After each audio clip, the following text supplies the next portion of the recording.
Good afternoon students. आज की इस ऑनलाइन क्लास में आप सभी का स्वागत है। आज हम इस ऑनलाइन क्लास में एलसीआर सर्किट के बारे में पढ़ेंगे। देखिए, एलसीआर सर्किट हमारा दो प्रकार से जोड़ा जा सकता है। एक, अगर हम श्रेणी क्रम में जोड़ेंगे तो उसको हम बोलेंगे सीरीज एलसीआर सर्किट, और दूसरा हमारा कहलाता है समांतर एलसीआर सर्किट, जिसमें हम एलसीआर के कॉम्बिनेशन को हम पैरेलल क्रम में जोड़ते हैं। तो पहले हम बात करने जा रहे हैं सीरीज एलसीआर सर्किट। आज का जो हमारा टॉपिक है सीरीज एलसीआर, श्रेणी एलसीआर परिपथ। देखिए, यहाँ पर श्रेणी लगा है तो हम क्या करेंगे, एल मीन्स हमारे कॉइल या कुंडली, सी मीन्स संधारित्र या कैपेसिटर, और आर मीन्स हमारा तार या रेजिस्टेंस। इनको हम क्या करेंगे, तीनों को हम सीरीज में जोड़ेंगे। जैसे पहले हमने क्या कर दिया, ये कॉइल को जोड़ दिया, कॉइल के सीरीज में हमने क्या कर दिया, कैपेसिटर को कर दिया, और लास्ट में हमने क्या कर दिया, यहाँ पे रेजिस्टर को जोड़ दिया, और इसको हमने अल्टरनेटिंग वोल्टेज से इसको हमने कनेक्ट कर दिया। अल्टरनेटिंग वोल्टेज हमारा क्या हो जाएगा, V equal to V naught E J theta या जे ओमेगा टी। थीटा लिख सकते हैं, या इसी को अगर हम लिखना चाहें V नॉट E जे ओमेगा टी लिख सकते हैं। यहाँ पे जब हमारी करंट इससे फ्लो होगी तो इसके अक्रॉस हमारा वोल्टेज VL होगा, इसके अक्रॉस हमारा वोल्टेज VC होगा, और इसके अक्रॉस हमारा वोल्टेज क्या होगा, VR होगा। अब यहाँ पे अगर हम इंपीडेंस निकालें तो इंपीडेंस में देखिए, इंपीडेंस हमारे तीनों ये सर्किट तीनों कंपोनेंट क्या है, श्रेणी क्रम में जुड़े हैं। जो टोटल इंपीडेंस हो जाएगी Z इक्वल टू हो जाएगा, देखिए यहाँ से L की इंपीडेंस, L की इंपीडेंस कितनी होती है, J ओमेगा L। फिर इसकी VC की कितनी होती है, minus J upon omega C, और R की इंपीडेंस कितनी होती है, सिंपल। तो टोटल इंपीडेंस हमारा कितना हो जाएगा, J ओमेगा L। यहाँ पर हमने J से इसलिए मल्टीप्लाई कर दिया है कि जब भी परिपथ में हमारा कोई कॉइल या कुंडली जुड़ी होती है, उस कंडीशन में वोल्टेज जो होता है करंट से क्या करता है, 90 डिग्री लीड करता है। और 90 डिग्री जब लीड करेगा तो 90 डिग्री लीड करने के कारण क्या करेगा, यहाँ पे ओमेगा J से हम मल्टीप्लाई कर देंगे। जब हमारा कैपेसिटर जुड़ा होता है तो कैपेसिटर के केस में हमारा क्या करता है, वोल्टेज करंट से 90 डिग्री लैग करता है, और 90 डिग्री जब लैग करेगा तो हम क्या करेंगे, माइनस J से मल्टीप्लाई कर देंगे। तो यहाँ से हमारा जो टोटल इंपीडेंस हो जाएगा J omega L minus J upon omega C plus R। इसको अगर हम अरेंज करें तो हम क्या लिख सकते हैं, R प्लस J अगर हम कॉमन ले लें तो हम क्या लिख सकते हैं, omega L minus 1 upon omega C। ये हमारा क्या हो जाएगा, सीरीज एलसीआर में टोटल इंपीडेंस हो जाएगी। अब ये देखिए, टोटल इंपीडेंस हमारी क्या है, कॉम्प्लेक्स है। अगर इसको हम लिखें Z equal to Z naught E J phi, यहाँ पर हमारा फाई क्या बताएगा, जब ये तीनों कंपोनेंट होंगे तो उस समय वोल्टेज और करंट में क्या होगा, कोई फेज डिफरेंस होगा। हमने मान लिया फेज डिफरेंस कितना है, यहाँ से फाई है, और Z नॉट हमारा क्या है, इंपीडेंस का रियल पार्ट है। इसको अगर हम कंपोनेंट के फॉर्म में लिखेंगे तो कैसे लिखेंगे, Z naught cos phi plus J Z naught sin phi. अब यहाँ पे जो इस परिपथ में जो हमारा इंपीडेंस होगा, इस इक्वेशन से लिखा जा सकता है, और यहाँ पर हमारा कितना हो जाएगा, ये वैल्यू होगी। तो अगर हम रियल पार्ट को रियल पार्ट से कंपेयर करें और इमेजिनरी पार्ट को हम इमेजिनरी पार्ट से कंपेयर करें, रियल पार्ट हमारा वास्तविक संख्या यहाँ पर कितनी R है, और यहाँ पर हमारा कंपोनेंट कितना है, Z नॉट cos फाई। तो Z naught cos phi equal to हमारा क्या हो जाएगा, दूसरे जो हम कंपोनेंट को करेंगे, जो हमारा इमेजिनरी पार्ट को दिखाता है, काल्पनिक पार्ट को दिखाता है, तो यहाँ पे काल्पनिक पार्ट कितना है, यहाँ से Z नॉट sin फाई, और इसकी वैल्यू कितनी है, omega L minus 1 upon omega C। अब हमारे पास Z नॉट cos फाई मालूम हो गया, Z नॉट sin फाई मालूम हो गया। अगर दोनों को हम स्क्वायर करके ऐड कर दें तो हमें क्या मिल जाएगा, देखिए यहाँ से स्क्वायर और ऐड करेंगे तो लेफ्ट साइड में हो जाएगा Z naught square cos square phi plus Z naught square sin square phi. तो टोटल उसको हम लिख सकते हैं Z naught square cos square phi plus sin square phi हमारा 1 हो जाएगा, और इक्वल टू हमारा कितना हो जाएगा, यहाँ से जब स्क्वायर करेंगे तो r का स्क्वायर हमारा r स्क्वायर, और इस पूरे ब्रैकेट का स्क्वायर हो जाएगा omega L minus 1 upon omega C का स्क्वायर। ये हमारा हो जाएगा Z0। साथ ही साथ अगर दोनों डिवाइड कर दें तो साइन अपॉन कॉस करेंगे तो हमें क्या मिल जाएगा, tan फाई मिल जाएगा। तो tan फाई हमारा क्या हो जाएगा, यहां से देखिए omega l minus 1 upon omega c upon, ये हमारा हो जाएगा tan फाई की वैल्यू। अब यहां से अगर हम फाई लिखना चाहें तो फाई इक्वल टू हम क्या लिख देंगे, tan inverse omega l minus 1 upon omega c upon. अब हमारे पास Z0 की भी वैल्यू मालूम हो गई, फाई की भी वैल्यू मालूम हो गई। अब अगर हम इक्वेशन को लिखेंगे तो इस कंडीशन में Z की वैल्यू कितनी हो जाएगी, देखिए यहां से Z इक्वल टू हो जाएगा Z0 की वैल्यू अगर हम लिखेंगे, यहाँ पे स्क्वायर लगा है तो इसका हमें अंडर रूट निकालना पड़ेगा। तो हम क्या लिखेंगे, Z0 equal to under root r square plus omega l minus 1 upon omega c का स्क्वायर। ये हमारा हो जाएगा Z0 into e J phi. और फाई की वैल्यू हम क्या लिख सकते हैं, ये वैल्यू लिख सकते हैं, या सीधे हम इसको क्या लिखते हैं, केवल फाई लिखते हैं। अब हमें प्रतिबाधा मालूम हो गई, इंपीडेंस मालूम हो गया, तो हमें वोल्टेज मालूम है, तो हम क्या लिख सकते हैं, परिपथ में धारा कितनी हो जाएगी, I equal to V upon Z हो जाएगी। और यहाँ से V अपॉन Z करेंगे तो हमें क्या मिल जाएगा, VO e J omega t upon, यहाँ से हो जाएगा under root r square plus omega l minus 1 upon omega c का स्क्वायर, और यहाँ से हो जाएगा ई जे फाई। इसको थोड़ा सा और अरेंज कर सकते हैं, तो जब अरेंज करेंगे तो i इक्वल टू हमारा हो जाएगी equation V0 upon under root r square plus omega l minus 1 upon omega c square. और ये हमारा जे फाई कहां चला जाएगा, ऊपर चला जाएगा, जे ओमेगा टी माइनस।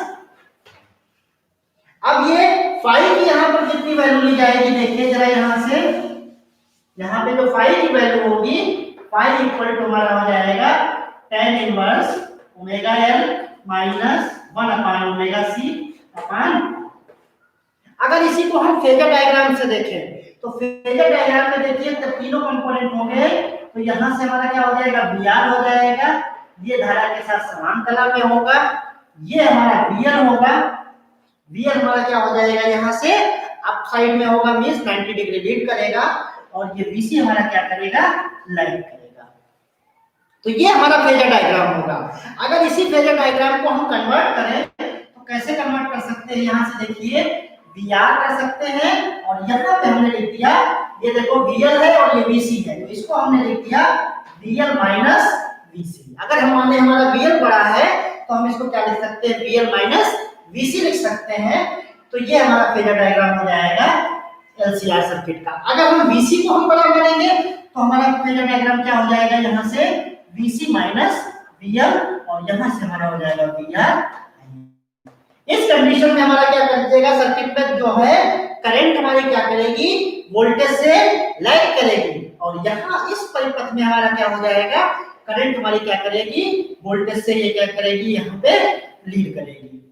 इस कंडीशन में हमारा क्या हो जाएगा, वोल्टेज लीड करेगा, और इस कंडीशन में हमारा वोल्टेज क्या करेगा, लैग करेगा। इतना सबको क्लियर हो गया बेटा, जल्दी से बताओ।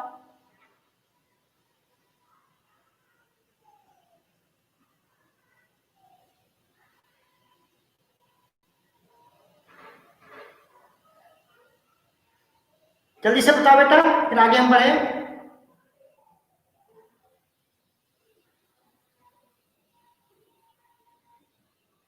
ये देखो सिंपल सा है, हमने तीन कंपोनेंट माने और तीनों कंपोनेंट का हमने टोटल इंपीडेंस निकाल लिया, और टोटल इंपीडेंस को हमने रियल और इमेजिनरी पार्ट, वास्तविक और काल्पनिक भाग में अलग अलग करके हमने उसको सॉल्व कर लिया। सॉल्व करने के बाद में हमने साइन और कॉस को हमने क्या कर दिया, स्क्वायर करके ऐड कर दिया, और इस तरीके से हमें ये तीनों कंडीशन निकल आई।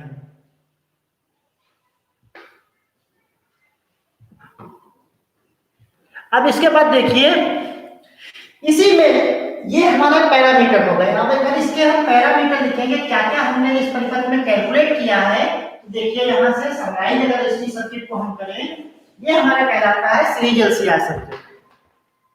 तो पहला हमने क्या निकाला, इस परिपथ के लिए जो हमारा इम्पीडेंस है Z इक्वल टू क्या है R plus J omega L minus 1/, ये हमारा क्या हो जाएगा इस परिपथ के लिए Z हो जाएगा। दूसरा हमने क्या निकाला, हमने जिसको हम बोल सकते हैं रिएक्टेंस XLCR, इसको हम Z नॉट से भी यहाँ पे दिखाएंगे। Z नॉट हमने लिया है रियल पार्ट, तो यहाँ से इसकी वैल्यू आई R square plus omega L minus 1/ओमेगा C square का अंडर। फिर तीसरा हमने इसमें क्या निकाला, हमने tan फाई की वैल्यू कितनी होगी omega L minus 1/ओमेगा C upon R। अगर हमें tan फाई मालूम है तो हम cos फाई भी निकाल सकते हैं। cos फाई को हम क्या बोलते हैं, शक्ति गुणांक या पावर फैक्टर बोलते हैं। तो चौथा हम क्या कर सकते हैं, यहाँ से cos फाई की वैल्यू निकाल सकते हैं, और cos फाई की वैल्यू कितनी होती है R/Z0 होती है। तो R/Z0 करेंगे तो हम सीधे लिख सकते हैं R/√R square plus omega L minus 1/ओमेगा C का स्क्वायर। पांचवा हमने जो कंपोनेंट निकाला था I का मान, I इक्वल टू हमारा कितना था I0 था, I0, और यहाँ से हमने क्या लिखा था साइन या e की पावर में लिख रहे हैं e j omega t minus.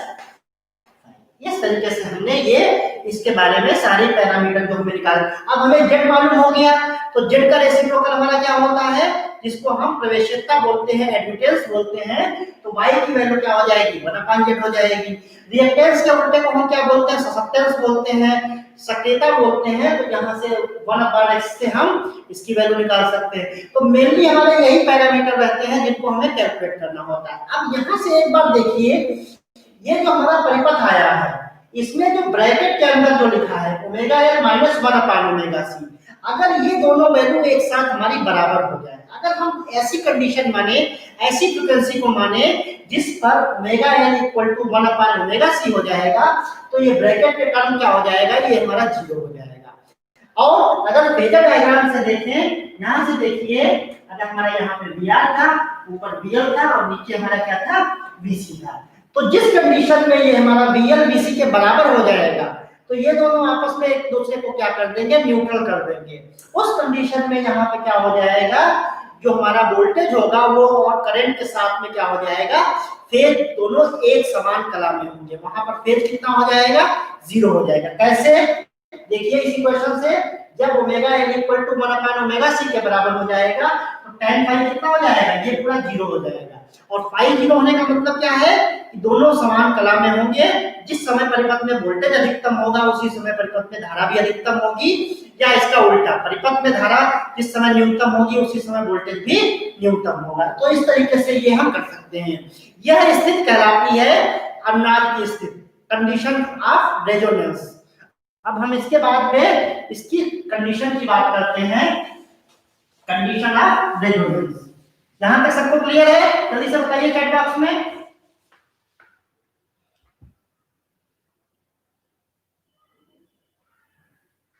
जल्दी से बताओ बेटा।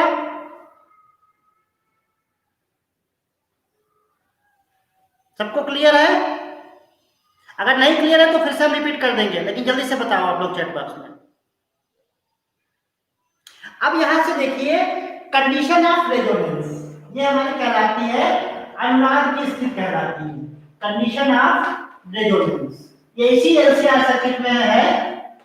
अब यहां से रेजोनेंस के लिए हमारा क्या होना चाहिए, omega L equal to 1/ओमेगा C। जब ये कंडीशन हो जाएगी, ये कंडीशन हमारा क्या है, रिएक्टेंस ऑफ L मींस हमारा, जब हमारा कॉइल का जो प्रतिघात होगा, कुंडली का प्रतिघात होगा और हमारा संधारित्र का प्रतिघात होगा, जब दोनों बराबर हो जाएंगे, उस कंडीशन को हम क्या बोलते हैं, अनुनाद की स्थिति बोलते हैं। और इस कंडीशन में हमारा देखिए क्या हो जाएगा, Z0 की वैल्यू कितनी हो जाएगी, यहां से R हो जाएगी, और R के साथ में प्लस लगा था, इसका मतलब ये वैल्यू हमारी क्या हो जाएगी, ये मिनिमम वैल्यू होगी। इस कंडीशन में हमारी R की वैल्यू क्या हो जाएगा, अगर हम अनुनाद की अवस्था में कहेंगे तो रेजोनेंस की अवस्था में क्या हो जाएगा कि उस समय परिपथ में जो प्रतिबाधा होगी या हमारा ये जो जेड की वैल्यू होगी, जेड नॉट की वैल्यू, ये हमारी क्या हो जाएगी, मिनिमम हो जाएगी। और ये मिनिमम हो जाएगी तो हम आई नॉट इक्वल टू क्या लिखते हैं, V naught upon Z naught. तो ये हमारी क्या हो जाएगी, जब ये वैल्यू मिनिमम होगी तो धारा क्या हो जाएगी, यहाँ पर मैक्सिमम हो जाएगी।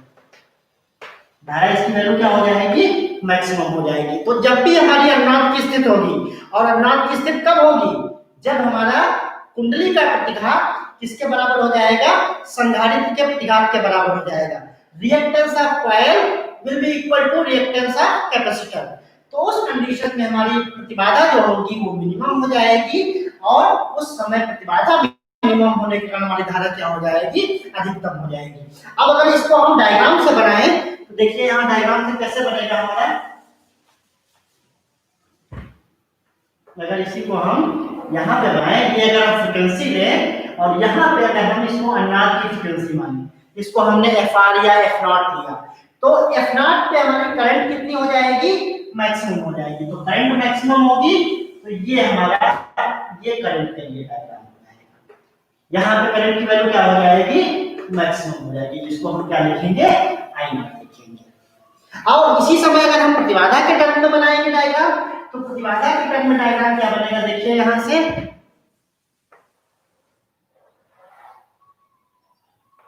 ये अगर हम फ्रीक्वेंसी माने एफ नॉट, तो यहाँ पे प्रतिबाधा कितनी हो जाएगी, मिनिमम हो जाएगी। यहाँ पे प्रतिबाधा कितनी हो गई, ये जीरो नहीं बनाएंगे, यहाँ पे मिनिमम होगी। ऐसे करके थोड़ा सा स्लोप ऊपर लेंगे, ऐसे करके ये फ्रीक्वेंसी है, यहाँ पे प्रतिबाधा क्या हो जाएगी, ये मिनिमम हो जाएगी। और ये मिनिमम वैल्यू कितनी के बराबर होगी, जेड नॉट इक्वल टू कितना हो जाएगा, आर हो जाएगा। तो ये हमारी कंडीशन कब होगी, अज्ञात की कंडीशन होगी, अज्ञात की अवस्था होगी, जिसमें हम मानेंगे ओमेगा एल इक्वल टू क्या है, 1 अपान ओमेगा सी के बराबर है। अब जब हम omega L equal to 1 upon omega C करते हैं, तो हम देखते हैं ये हमारी रेजोनेंट फ्रीक्वेंसी की वैल्यू कितनी मिलती है।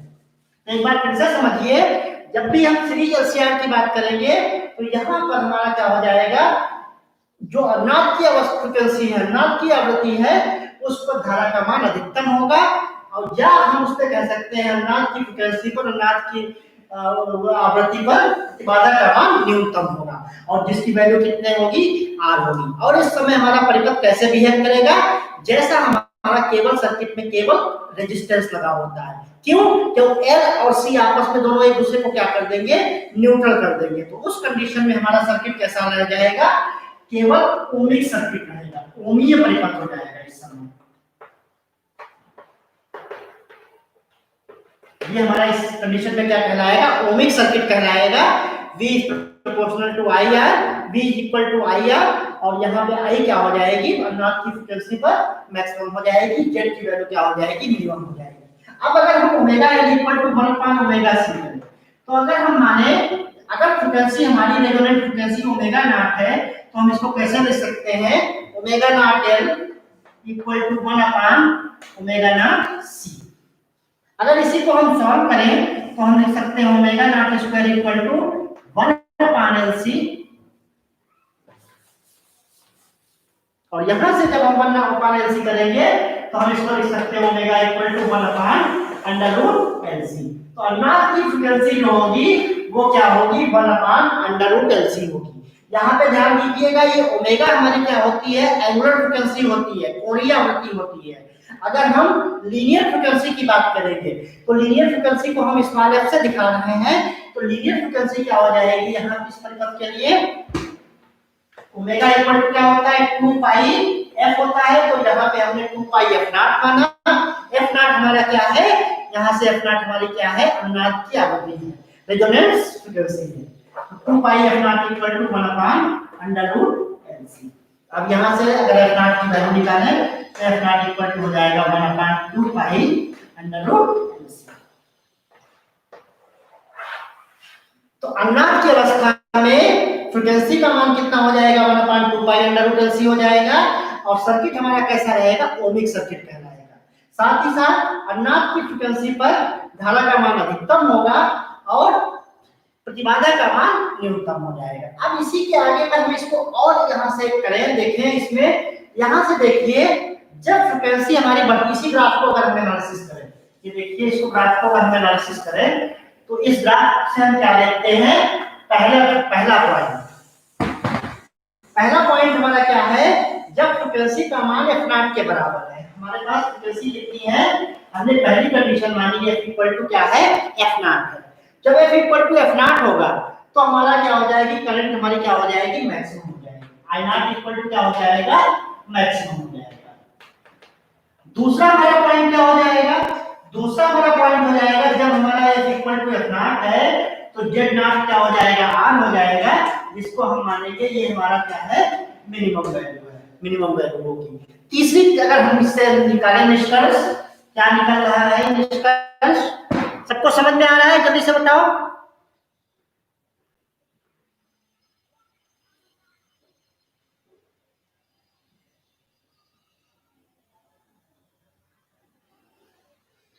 तीसरा कंडीशन क्या है, यहाँ पे जब f का मान क्या है, यहाँ पे f is less than f not, यहां से देखिए इस साइड वाला पॉइंट, तो इस साइड में जब f का मान f नॉट से कम है तो परिपथ में धारा क्या होगी, धीरे धीरे क्या होगी, बढ़ेगी, और कहां तक बढ़ेगी, अधिकतम धारा तक पहुंचेगी।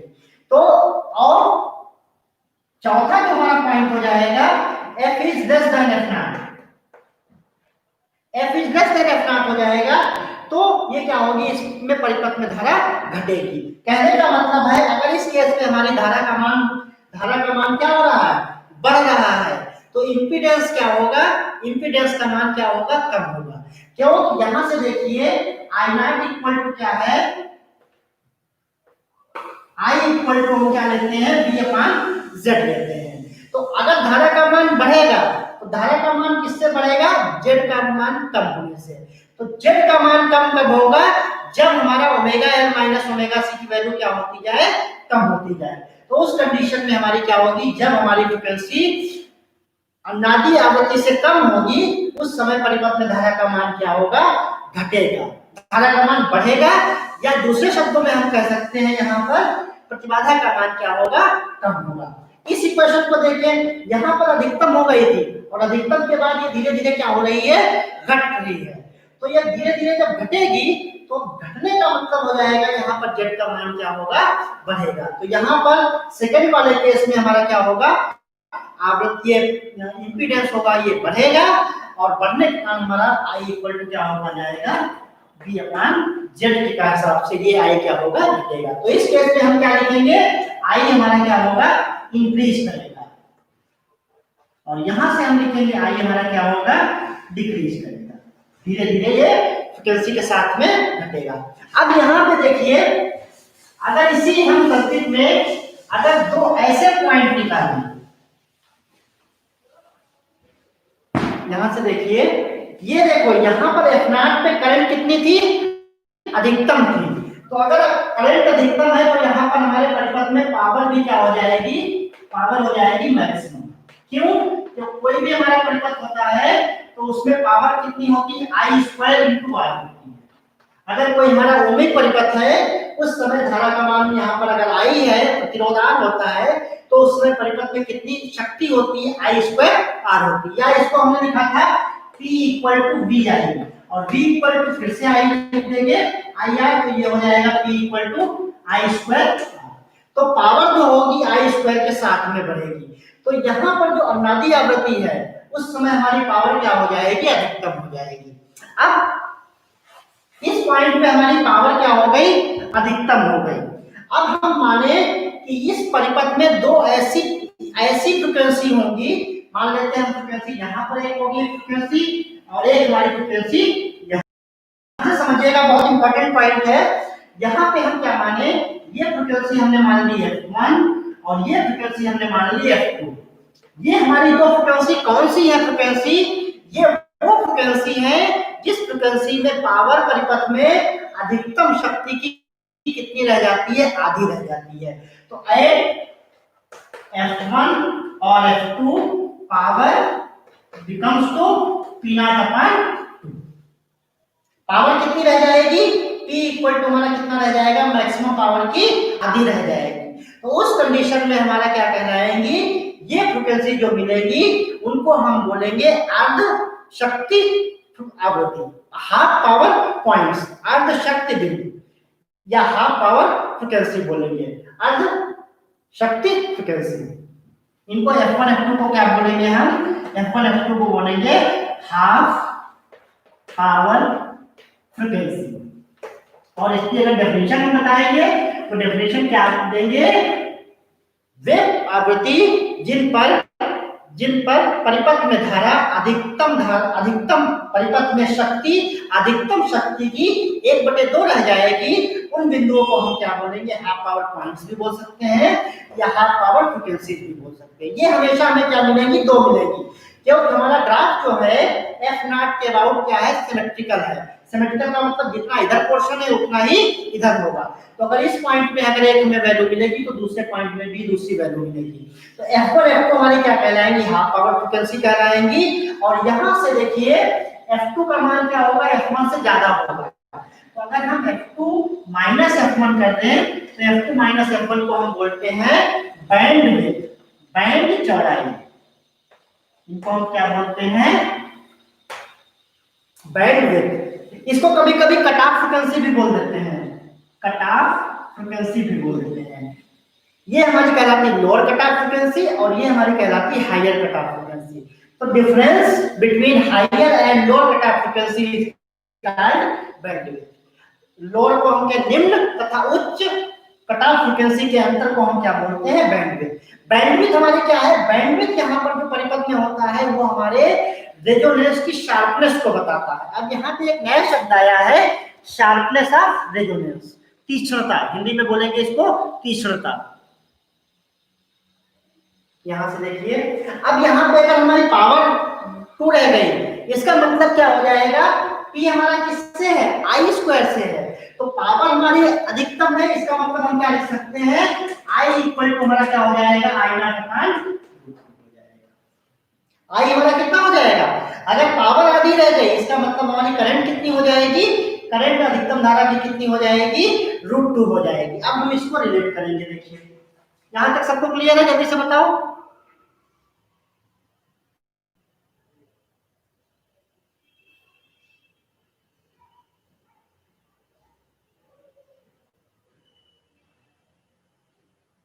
जल्दी से बताओ बेटा।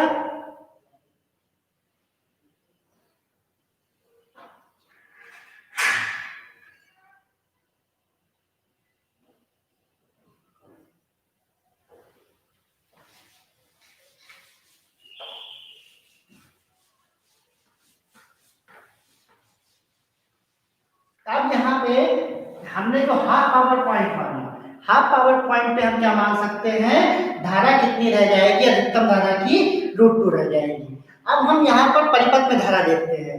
परिपथ में धारा भी बताया था क्या होगी? V/Z। और Z की वैल्यू हम क्या लिखेंगे? यहाँ से R² plus ω/L minus 1/ωc², ये लिखेंगे V/ इसका अंडर। और यहां पे हम क्या लिखेंगे? V/√2। और यहां पे कितनी हो जाएगी? यहां से अधिकतम धारा कितनी थी? R की वैल्यू थी। ये देखिए अधिकतम धारा कितनी थी? V/, यहां से देखो V0 और यहां से V0। तो इस समय अधिकतम धारा की कितनी रह गई? 1/√2 रह गई। और अधिकतम धारा कितनी थी? V0/R थी। तो यहां से हमारा V0 कैंसिल हो जाएगा और दोनों को अगर हम यहां से इसको सॉल्व करेंगे तो हमारा क्या आ जाएगा? R² plus ω/L minus 1/ωc² equal to ये अंडर√2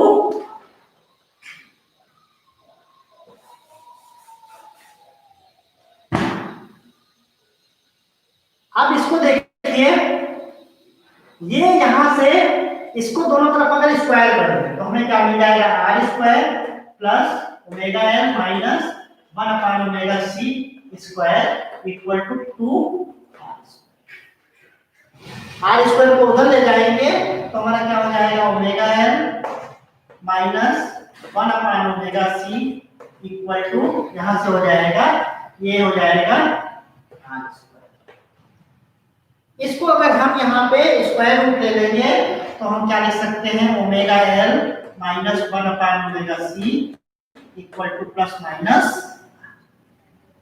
ये वैल्यू क्या है हमारी प्लस माइनस आर है। अब अगर हम इसमें दो फ्रीक्वेंसी माने, जैसे हमने यहाँ पर F1 F2 लिया था, वैसे यहाँ पर हम दो फ्रीक्वेंसी माने, एक हमारी फ्रीक्वेंसी ओमेगा 1 है, दूसरी हमारी फ्रीक्वेंसी ओमेगा 2 है। ओमेगा 1 की वैल्यू हमारी कम होगी, ओमेगा 2 की वैल्यू हाई होगी। तो ओमेगा 1 हमारी अगर हाई देखना है तो इसकी वैल्यू कितनी होनी चाहिए, हाई के लिए प्लस आर होनी चाहिए, और मिनिमम के लिए कितनी होनी चाहिए, माइनस आर होनी चाहिए। तो इसी क्वेश्चन को अगर हम लिख देंगे तो देखिए क्या मिल जाएगा, यहाँ से देखिए, तो हम पहली कंडीशन लिखेंगे omega L 1 L minus 1/ओमेगा c equal to हम क्या लिखेंगे माइनस, और जब ओमेगा 2 की वैल्यू लिखेंगे तो ओमेगा 2 एल माइनस 1/ओमेगा 2c इक्वल टू हम क्या लिखेंगे प्लस। ये देखिए हमने इस क्वेश्चन में केवल हमने क्या कर दिया, ओमेगा 1 और ओमेगा 2 की वैल्यू नहीं दी। ओमेगा 1 यहाँ पे लिखेंगे तो ओमेगा 1 इंटू एल हो जाएगा, माइनस 1/ओमेगा 1 इंटू सी हो जाएगा, और यहाँ से हमने माइनस आर, ये जो राइट साइड वाली वैल्यू है ये प्लस भी होगी और माइनस भी होगी।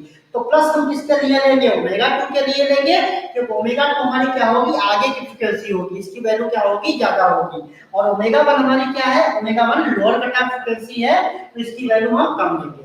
इसी को अगर हम यहाँ से देखिए, इसको अगर हम सब्ट्रैक्ट करते हैं तो देखिए यहाँ से ये हमारी जो नई क्वेश्चन मिली है, इसको अगर हम सब्ट्रैक्ट करेंगे तो इसी क्वेश्चन से अगर हम इसको घटाएं तो ये वैल्यू माइनस हो जाएगी, ये वैल्यू प्लस हो जाएगी, और ये वैल्यू हमारी प्लस हो जाएगी। तो क्या लिखेंगे हम, omega 2 minus omega 1 into L, फिर क्या हो जाएगा माइनस 1/ओमेगा 2c प्लस 1/ओमेगा 1c इक्वल टू कितना हो जाएगा, r प्लस r, मींस इसको फिर से सॉल्व करेंगे आगे, ओमेगा 2 माइनस ओमेगा 1 l, और इसको अगर हम ऐसे लिखें 1/ओमेगा 1c माइनस 1/ओमेगा 2c इक्वल टू, इसका अगर एलसीएम ले लें हम तो omega 2 minus omega 1 into L plus, और यहाँ से अगर हम ओमेगा 1 ओमेगा 2 सी कॉमन ले लें तो ये हमें क्या मिल जाएगा, omega 2 minus omega 1 equal to,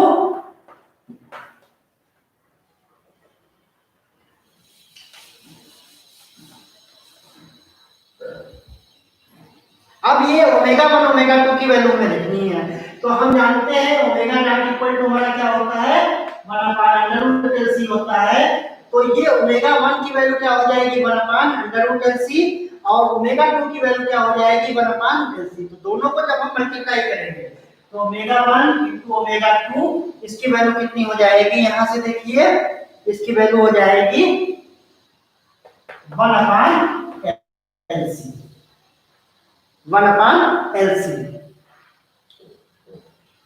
इसकी वैल्यू कितनी हो जाएगी, 1/LC हो जाएगी। इसको हम यहाँ पे पुट कर देंगे तो हमें क्या मिल जाएगा, omega 2 minus omega 1 into L plus omega 2 minus omega 1, और इसकी वैल्यू हम 1/LC लिखेंगे तो c से हमारा c कैंसिल हो जाएगा और ये हमारा ऊपर मल्टीप्लाई हो जाएगा, इक्वल टू हमारा कितना हो जाएगा 2r।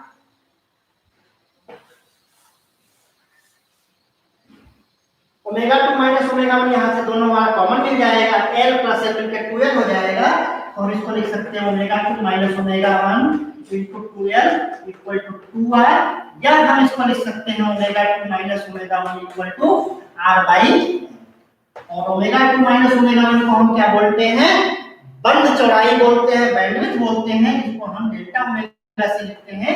तो delta omega equal to r upon, या अगर इसको हम इस टर्म में लिखें तो यहाँ से l की वैल्यू हम लिख के यहाँ पे लिख सकते हैं, तो ये कंडीशन आ जाएगी। तो ये हमारी क्या हो जाएगी, बैंडविड्थ हो जाएगी। बैंडविड्थ का मतलब यहाँ पर क्या है कि बैंडविड्थ हमारे क्या है, किसी जो हमारा एलसीआर सर्किट है इसमें शार्पनेस को बताएगा, रेजोनेंस की शार्पनेस। अब हम यहाँ पे बात करेंगे कि किसी भी परिपथ में, एलसीआर परिपथ में शार्पनेस ऑफ रेजोनेंस को हम कैसे पहचानेंगे। देखिए यहाँ से इसको हम डायग्राम बना देते हैं अच्छा सा।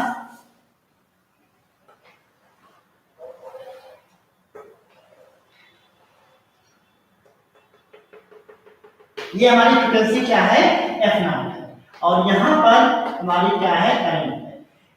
यहाँ पर शार्पनेस ऑफ रेजोनेंस का मतलब क्या है कि ये देखो इस पॉइंट पर हमारी वैल्यू क्या है, मैक्सिमम है। तो अगर इस पॉइंट से हम थोड़ा सा भी चेंज हो, मतलब हम क्या है, लेफ्ट साइड में आए या राइट साइड में आए, या तो हम वैल्यू को क्या करें, कम करें या बढ़ाएं। अगर हम फ्रीक्वेंसी में थोड़ा सा परिवर्तन करने पर हमें अगर करंट में बहुत ज्यादा परिवर्तन हो रहा है तो हम क्या बोलेंगे, ये हमारा शार्पनेस कैसा है, हमारा शार्पनेस है, शार्प रेजोनेंस है। शार्प का मतलब होता है तीक्ष्ण। तीक्ष्ण कब होगा, जब फ्रीक्वेंसी में हम थोड़ा सा परिवर्तन कर दे, और थोड़ा सा परिवर्तन करने पर हमें करंट में बहुत ज्यादा चेंजेस मिल जाए, तो इस कंडीशन को हम क्या बोलते हैं, हमारा रेजोनेंस क्या होगा, शार्प होगा। जो हमारा अनुनाद होगा वो तीक्ष्ण होगा। और अगर ऐसा नहीं हो रहा है तो हम उसको क्या बोलेंगे, हमारा अनुनाद फ्लैट है, सपाट है। उस कंडीशन में हमारा क्या हो जाएगा, करंट में वैल्यू क्या होगी, चेंजेस कम होंगे। देखो यहाँ से इस पॉइंट से थोड़ा सा जाएंगे, करंट क्या हो रहा है, बहुत कम चेंज हो रहा है। लेकिन अगर हम बहुत ज्यादा शार्प करें, तो जैसे यहाँ से थोड़ा सा किए तो हमारे क्या हो जाएगा, बहुत ज्यादा चेंजेस आ जाएंगे। तो कहने का मतलब है, जब फ्रीक्वेंसी में हम कोई भी अल्प परिवर्तन करें, या फ्रीक्वेंसी को हम बढ़ा दें या हम फ्रीक्वेंसी को घटा दें, तो बढ़ाने या घटाने से अगर परिपथ में धारा का मान तेजी से घटता है तो उस कंडीशन को हम क्या बोलते हैं, अनुनाद हमारा तीक्ष्ण होगा। उस समय हमारा रेजोनेंस कैसा होगा, शार्प होगा। और अगर परिवर्तन तेजी से नहीं घट रहा है, धीरे धीरे से घट रहा है, तो इस परिवर्तन को हम क्या बोलेंगे, फ्लैट रेजोनेंस है, सपाट अनुनाद है। तो ये आप लोगों का हो गया। अनुनाद हमारा दो प्रकार का होगा, एक हमारा होगा शार्प रेजोनेंस और दूसरा हमारा होगा फ्लैट रेजोनेंस। शार्प में क्या होगा, परिवर्तन हम थोड़ा करेंगे लेकिन करंट में क्या हो जाएगा, बहुत ज्यादा परिवर्तन होगा। और सपाट रेजोनेंस में क्या होगा, परिवर्तन हम थोड़ा करेंगे, परिवर्तन थोड़ा होने से धारा में भी क्या होगा, थोड़ा सा परिवर्तन होगा। तो इसको हम क्या बोलेंगे, फ्लैट रेजोनेंस। ये आपका पूरा सीरीज एलसीआर सर्किट हमने कंप्लीट कर दिया। अब इसी के बाद हम देखते हैं, इसको हम क्या बोलते हैं, कभी कभी हम एक्सेप्टर सर्किट भी बोलते हैं। क्यों, क्योंकि ये एक ही फ्रीक्वेंसी पर धारा का मान अधिकतम देता है, इसलिए हम इसको क्या बोलते हैं, एक्सेप्टर सर्किट बोलते हैं, ग्राही परिपथ बोलते हैं। ये क्या होगा, अधिकतम जो फ्रीक्वेंसी होगी, रेजोनेंस की फ्रीक्वेंसी होगी, उसको क्या कर लेता है, एक्सेप्ट कर लेता है, बाकी सबको क्या कर देता है, रिजेक्ट कर देता है। इसलिए इसको हम क्या बोलते हैं, एक्सेप्टर सर्किट बोलते हैं। अब हम अगर हम बात करें पैरेलल रेजोनेंस सर्किट,